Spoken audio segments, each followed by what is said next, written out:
ಅಮೆರಿಕಕ್ಕೆ ಶಾಕ್ ಕೊಟ್ಟ ರಷ್ಯಾ, ಭಾರತಕ್ಕೆ Putin bumper offer. Vijaya Karnataka web ವೀಕ್ಷಕರಿಗೆ ನಮಸ್ಕಾರ, ನಾನು ಶಿವಮೂರ್ತಿ ಸೊರಬ.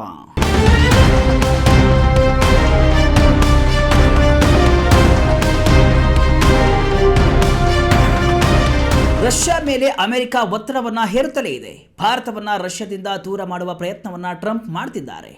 ಅಮೆರಿಕದ ಒತ್ತಡಕ್ಕೆ ಭಾರತ ಬಗ್ಗಿದಂತೆ ಕಾಣ್ತಾ ಇದೆ. ಇದರ ನಡುವೆಯೇ ರಷ್ಯಾ ಭಾರತಕ್ಕೆ ಮತ್ತೊಂದು ಬಿಗ್ ಆಫರ್ ಅನ್ನು ನೀಡಿದೆ. ಈ ಹಿಂದೆ ಸುಂಕ ಹೇರಿದಾಗ 5% ರಿಯಾಯಿತಿಯಲ್ಲಿ ಕಚ್ಚಾ ತೈಲ ನೀಡಿದ್ದ ರಷ್ಯಾ ಈಗ LNGಯನ್ನು ಭಾರತಕ್ಕೆ ಬೇಕಾದಷ್ಟು ನೀಡಲು ಮುಂದಾಗಿದೆ. ಇದರಿಂದ ಒಂದು ಕಡೆ ಅಗ್ಗದ ಇಂಧನದ ಆಫರ್, ಮತ್ತೊಂದು ಕಡೆ ವ್ಯಾಪಾರ ಯುದ್ಧದ ಬೆದರಿಕೆ ಭಾರತದ ಮುಂದಿದೆ.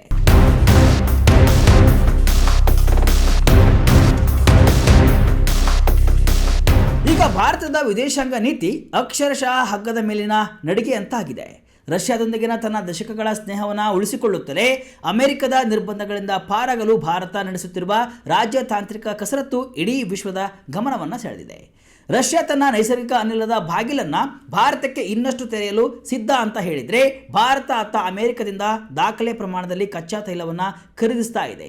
ಅಷ್ಟಕ್ಕೂ ತೆರೆಮರೆಯಲ್ಲಿ ಏನಾಗ್ತಾ ಇದೆ ಎಂಬುದನ್ನು ಈ ವಿಡಿಯೋದಲ್ಲಿ ನೋಡೋಣ. ನಿಮಗೆಷ್ಟು ಬೇಕೋ ಅಷ್ಟು LNG ಕೊಡ್ತೀವಿ, ಸಂಬಂಧ ಉಳಿಸಿಕೊಳ್ಳಲು ರಷ್ಯಾ ಪ್ರಯತ್ನ.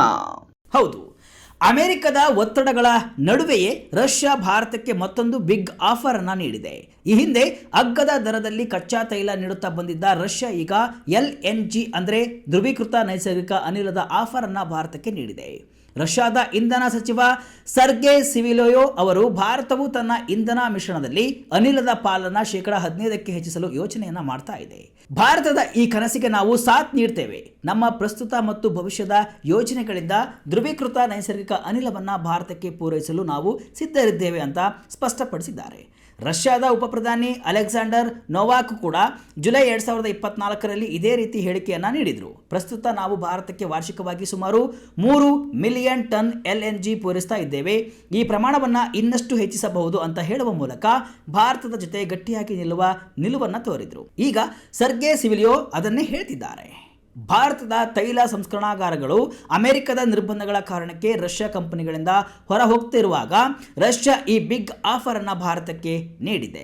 ಈಗಾಗಲೇ ಭಾರತದ ಮೇಲೆ ರಷ್ಯಾದಿಂದ ತೈಲ ಖರೀದಿಸುತ್ತಿರುವಂತಹ ಕಾರಣಕ್ಕೆ ಟ್ರಂಪ್ 50% ಸುಂಕವನ್ನು ವಿಧಿಸಿದ್ದಾರೆ. ಇದರ ಬೆನ್ನಲ್ಲೇ ರಷ್ಯಾದ 2 ದೊಡ್ಡ ತೈಲ ಸಂಸ್ಥೆಗಳಾದ ರಾಸ್ನೆಫ್ಟ್ ಮತ್ತು ಲುಕೋಯಿಲೋ ಮೇಲೆ ನಿರ್ಬಂಧವನ್ನು ಹೇರಿದೆ. ಈ ಹಿನ್ನೆಲೆ ಭಾರತದ ತೈಲ ಸಂಸ್ಕರಣಾಗಾರಗಳು ರಷ್ಯಾದಿಂದ ವಿಮುಖವಾಗ್ತಾ ಇವೆ. ಈಗಾಗಲೇ ಭಾರತ ಸರ್ಕಾರದ ತೈಲ ಸಂಸ್ಥೆ ಇಂಡಿಯನ್ ಆಯಿಲ್ ಅಮೆರಿಕದ ನಿರ್ಬಂಧಗಳಿಗೆ ಅನುಗುಣವಾಗಿ ನಡೆದುಕೊಳ್ತಿವೆ ಅಂತ ಹೇಳಿದೆ. ಈ ಮೂಲಕ ರಷ್ಯಾದಿಂದ ಕಚ್ಚಾ ತೈಲ ಖರೀದಿಯನ್ನು ಕಡಿಮೆ ಮಾಡಲು ಭಾರತ ಮುಂದಾಗಿರುವಂತೆ ಕಾಣ್ತಾ ಇದೆ.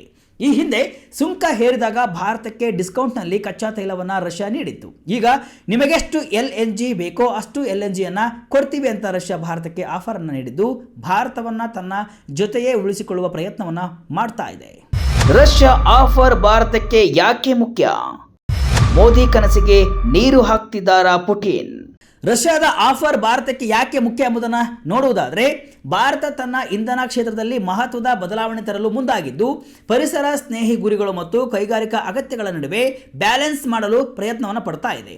2070ರ ವೇಳೆಗೆ ಜೀರೋ ಕಾರ್ಬನ್ ಗುರಿ ತಲುಪುವ ಭಾಗವಾಗಿ 2030ರ ವೇಳೆಗೆ ದೇಶದ ಪ್ರಾಥಮಿಕ ಇಂಧನ ಮಿಶ್ರಣದಲ್ಲಿ ನೈಸರ್ಗಿಕ ಅನಿಲ ಪಾಲನ್ನು 15% ಹೆಚ್ಚಿಸುವ ಗುರಿಯನ್ನು ಹೊಂದಿದೆ.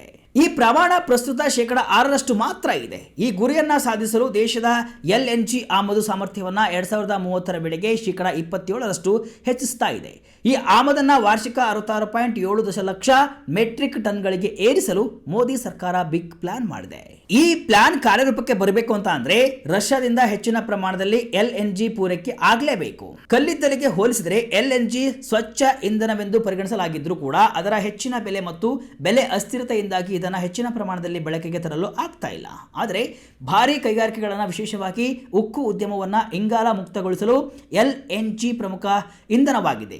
ಜೊತೆಗೆ ಡೀಸೆಲ್ನಿಂದ ಚಲಿಸುವ ಭಾರಿ ಟ್ರಕ್ಗಳನ್ನು LNGಗೆ ಪರಿವರ್ತಿಸುವ ಬೃಹತ್ ಯೋಜನೆಯನ್ನು ಕೂಡ ಹಮ್ಮಿಕೊಳ್ಳಲಾಗಿದೆ. ಮುಂದಿನ 5ರಿಂದ 7 ವರ್ಷಗಳಲ್ಲಿ ಭಾರತದ 1/3 ಭಾಗದಷ್ಟು ಟ್ರಕ್ಗಳನ್ನು LNGಗೆ ಪರಿವರ್ತಿಸುವ ಗುರಿ ಇದೆ. ಆದರೆ ಸಾರಿಗೆ ವಲಯದಲ್ಲಿ ನವೀಕರಿಸಬಹುದಾದ ಇಂಧನಗಳು ಮತ್ತು ಎಲೆಕ್ಟ್ರಿಕ್ ವಾಹನಗಳಂತಹ ಆಲ್ಟರ್ನೇಟಿವ್ಗಳು ಜನಪ್ರಿಯತೆ ಗಳಿಸ್ತಾ ಇವೆ. ಭಾರತದ ಇಂಧನ ವೈವಿಧ್ಯೀಕರಣದಲ್ಲಿ LNG ಒಂದು ಪ್ರಮುಖ ಹೆಜ್ಜೆಯಾಗಿದೆ. ವಿಶೇಷವಾಗಿ ಕೈಗಾರಿಕೆ ಮತ್ತು ಸಾರಿಗೆ ವಲಯಗಳಿಗೆ LNG ಪ್ರಮುಖವಾಗಿದೆ. ಈ ಹೊತ್ತಲ್ಲಿ ರಷ್ಯಾದ ಆಫರ್ ತುಂಬಾ ಪ್ರಮುಖವಾಗಿದೆ. ಅಮೆರಿಕದಿಂದ ಕಚ್ಚಾ ತೈಲ ಆಮದು ಹೆಚ್ಚಳ, ಭಾರತದ ತಂತ್ರಕ್ಕೆ ಜಗತ್ತು ಕ್ಲೀನ್ ಬೋಲ್ಡ್. ಇದು ಒಂದು ಕಡೆ ಆದರೆ ಮತ್ತೊಂದು ಕಡೆ ಭಾರತದ ತೈಲ ಸಂಸ್ಕರಣಾಗಾರಗಳು ರಷ್ಯಾದಿಂದ ದೂರ ಆಗ್ತಿರುವಂತಹ ರೀತಿ ಕಾಣ್ತಾ ಇದ್ದು ಅಮೆರಿಕದಿಂದ ಕಚ್ಚಾ ತೈಲ ಆಮದನ್ನ ದಾಖಲೆ ಮಟ್ಟಕ್ಕೆ ಹೆಚ್ಚಿಸಿವೆ. ಕೆಪ್ಲರ್ ಡೇಟಾ ಪ್ರಕಾರ ಅಕ್ಟೋಬರ್ ತಿಂಗಳ 1ರಲ್ಲೇ ಭಾರತವು ಅಮೆರಿಕದಿಂದ ದಿನಕ್ಕೆ 5,40,000 ಬ್ಯಾರೆಲ್ಗಳಷ್ಟು ಕಚ್ಚಾ ತೈಲವನ್ನು ಆಮದು ಮಾಡಿಕೊಂಡಿದೆ. ಇದು 2022ರ ನಂತರದ ಅತಿ ಹೆಚ್ಚಿನ ಪ್ರಮಾಣವಾಗಿದೆ. ಈ ವರ್ಷದ ಸರಾಸರಿ ಆಮದು ದಿನಕ್ಕೆ ಕೇವಲ 3 ಲಕ್ಷ ಬ್ಯಾರೆಲ್ ಆಗಿತ್ತು. ಆದರೆ ಈಗ ಇದು ಆಲ್ಮೋಸ್ಟ್ ಡಬಲ್ ಆಗಿದೆ. ಇದಕ್ಕೆ ಟ್ರಂಪ್ ಒತ್ತಡ ಕಾರಣ ಅನ್ನೋದಕ್ಕಿಂತ ಮತ್ತೊಂದು ಕಾರಣವೂ ಇದೆ. ಬ್ರೆಂಟ್ ಮತ್ತು WTI ಕಚ್ಚಾ ತೈಲದ ದರಗಳ ನಡುವಿನ ವ್ಯತ್ಯಾಸ ಹೆಚ್ಚಾಗಿದ್ದರಿಂದ ಮತ್ತು ಚೀನಾದಿಂದ ಬೇಡಿಕೆ ಕಡಿಮೆಯಾಗಿದ್ದರಿಂದ ಭಾರತೀಯ ಸಂಸ್ಕರಣಾಗಾರಗಳಿಗೆ ಅಮೆರಿಕದ ತೈಲ ಖರೀದಿಸುವುದು ಲಾಭದಾಯಕವಾಗಿತ್ತು. ಇದರ ಜೊತೆ ಅಮೆರಿಕದ ರಾಜತಾಂತ್ರಿಕ ಒತ್ತಡವನ್ನು ನಿಭಾಯಿಸಲು ಕೂಡ ಭಾರತ ಮುಂದಾಗಿದೆ. EU ನಿರ್ಬಂಧ ಭಾರತಕ್ಕೆ ದೊಡ್ಡ ಲಾಭ, ಪಶ್ಚಿಮದ ಕಂಪನಿಗಳ ಸ್ಥಾನ ತುಂಬುತ್ತಿರೋ ಭಾರತ.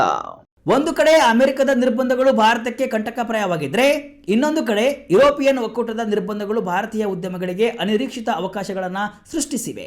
ಮಾಸ್ಕೋ ಮೂಲದ ಇಂಡಿಯನ್ ಬಿಸಿನೆಸ್ ಅಲೈನ್ಸ್ ಪ್ರಕಾರ ಪಾಶ್ಚಿಮಾತ್ಯ ಕಂಪನಿಗಳು ರಷ್ಯಾದಿಂದ ಹಿಂದೆ ಸರಿದಾಗ ಉಂಟಾದ ಮಾರ್ಕೆಟ್ ಜೀರೋ ಅನ್ನ ಭಾರತೀಯ ಕಂಪನಿಗಳು ಯಶಸ್ವಿಯಾಗಿ ತುಂಬುತ್ತಿವೆ. ಭಾರತ ಮತ್ತು ರಷ್ಯಾ ನಡುವಿನ ದ್ವಿಪಕ್ಷೀಯ ವ್ಯಾಪಾರವು ದಾಖಲೆಯ $68.7 ಕೋಟಿ ತಲುಪಿದೆ. ಭಾರತ ಜನರಿಕ್ ಔಷಧಗಳು, ಇಂಜಿನಿಯರಿಂಗ್ ಸರಕುಗಳು, ಬಿಡಿಭಾಗಗಳು ಮತ್ತು ಚಹಾ, ಅಕ್ಕಿ, ಮಸಾಲೆ ಪದಾರ್ಥಗಳಂತಹ ಗ್ರಾಹಕ ಉತ್ಪನ್ನಗಳು ರಷ್ಯಾದ ಮಾರುಕಟ್ಟೆಯಲ್ಲಿ ಯುರೋಪಿಯನ್ ಬ್ರ್ಯಾಂಡ್ಗಳನ್ನು ಬದಲಾಯಿಸುತ್ತಿವೆ. ಇದು ಎರಡು ದೇಶಗಳಿಗೆ ಲಾಭದಾಯಕವಾಗಿದ್ದು ರಷ್ಯಾದ ಗ್ರಾಹಕರಿಗೆ ಗುಣಮಟ್ಟದ ಉತ್ಪನ್ನಗಳು ಸಿಗ್ತಾ ಇದ್ರೆ ಭಾರತೀಯ ರಫ್ತುದಾರರಿಗೆ ಹೊಸ ಮಾರುಕಟ್ಟೆ ದೊರೆತಿದೆ. ಒಟ್ಟಿನಲ್ಲಿ ಅಮೆರಿಕದ ಒತ್ತಡಗಳ ನಡುವೆಯೇ ರಷ್ಯಾ ಭಾರತಕ್ಕೆ ಬಿಗ್ ಆಫರ್ ಅನ್ನ ನೀಡಿದೆ. ಇದನ್ನು ಭಾರತ ಯಾವ ರೀತಿ ಸ್ವೀಕರಿಸುತ್ತೆ ಎಂಬುದು ಪ್ರಮುಖವಾಗಿದೆ. ಸದ್ಯಕ್ಕಂತೂ ಭಾರತ ಕಾಂಪ್ಲೆಕ್ಸ್ ಸ್ಟೇಜ್ ಆಟಕ್ಕೆ ಇಳಿದಿದೆ. ಒಂದು ಕಡೆ ಅಮೆರಿಕದೊಂದಿಗಿನ ಸಂಬಂಧವನ್ನ ಹಾಳು ಮಾಡಿಕೊಡಲು ಸಾಧ್ಯವಿಲ್ಲ. ಹೀಗಾಗಿ ರಷ್ಯಾದಿಂದ ನೈಸರ್ಗಿಕ ಅನಿಲವನ್ನ ಸ್ವಾಗತಿಸುತ್ತಲೇ ಅಮೆರಿಕದಿಂದ ಕಚ್ಚಾ ತೈಲ ಖರೀದಿಸಿ ಅಮೆರಿಕಕ್ಕೆ ಪಾಸಿಟಿವ್ ಮೆಸೇಜ್ ಅನ್ನ ನೀಡುವ ಪ್ರಯತ್ನವನ್ನು ಕೂಡ ಮಾಡ್ತಾ ಇದೆ. ಮುಂದೇನಾಗುತ್ತೆ ಎಂಬುದನ್ನು ಕಾದು ನೋಡಬೇಕಿದೆ. ಇದಿಷ್ಟು ಇವತ್ತಿನ ವಿಶೇಷ. ಇದೇ ರೀತಿಯ ಹಲವು ವಿಶ್ಲೇಷಣೆ ಮಾಹಿತಿ ಅಷ್ಟೇ ಅಲ್ಲ, ಮನರಂಜನೆಯ ವಿಡಿಯೋಗಳಿಗಾಗಿ ವಿಜಯ ಕರ್ನಾಟಕ ವೆಬ್ಸೈಟ್, ಫೇಸ್ಬುಕ್ ಹಾಗೂ ಯೂಟ್ಯೂಬ್ ಪೇಜನ್ನು ಫಾಲೋ ಮಾಡಿ. ಧನ್ಯವಾದಗಳು.